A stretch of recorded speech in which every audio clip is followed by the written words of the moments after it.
de 3000 personnes sont en réanimation. La progression des variants dits anglais et sud-africains fait peser un fort risque d'accélération de l'épidémie. La question d'un confinement se pose légitimement compte tenu de ces données. Mais nous en connaissons l'impact très lourd pour les Français sur tous les plans. Ce soir, nous considérons, au regard des chiffres des derniers jours, que nous pouvons encore nous donner une chance de l'éviter. C'est pourquoi, en complément des mesures de couvre-feu qui ont produit des effets réels mais insuffisants, nous avons décidé de prendre sans délai les mesures complémentaires suivantes. Toute entrée en France et toute sortie de notre territoire à destination ou en provenance d'un pays extérieur à l'Union européenne sera interdite, sauf motif impérieux. Cela s'appliquera à partir de dimanche 0 heure. Toute entrée en France à partir d'un pays de l'Union européenne sera conditionnée à la réalisation d'un test PCR, à l'exception des travailleurs transfrontaliers.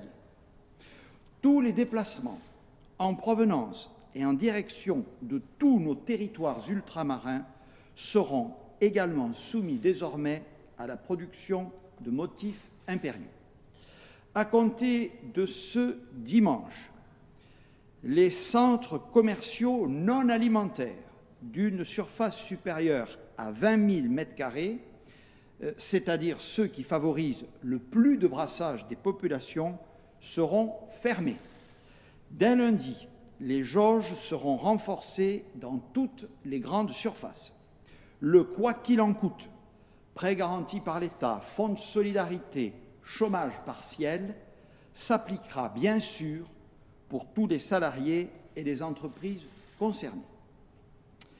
Dans toutes les entreprises où cela est possible, le recours effectif au télétravail devra être renforcé.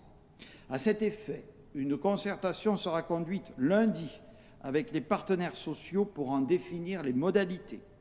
Ce principe s'appliquera de la même manière dans les administrations publiques. Les policiers et les gendarmes seront mobilisés pour contrôler le non-respect du couvre-feu, l'organisation des fêtes clandestines et l'ouverture illégale de restaurants dans des proportions renforcées. Les dérives de quelques-uns ne sauraient ruiner les efforts de tous.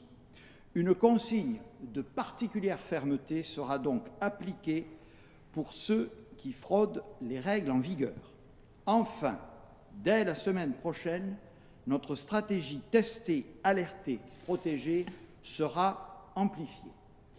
Mes chers concitoyens, plus que jamais, nous devons tout faire pour respecter ces règles et celles qui nous permettent, au jour le jour, de lutter contre cette pandémie. Respect des gestes barrières, port du masque, se tester et s'isoler au moindre doute. Nous avons fait ensemble nos meilleurs efforts pour accélérer la vaccination. Et ce soir, près d'1,5 million de Français ont reçu leur première injection. Notre devoir est de tout mettre en œuvre pour éviter un nouveau confinement et les prochains jours seront déterminants. Soyons très vigilants, mais ayons confiance, car à chaque étape, les efforts collectifs et individuels que nous avons faits ont été payants. Et du fond du cœur, je vous en remercie.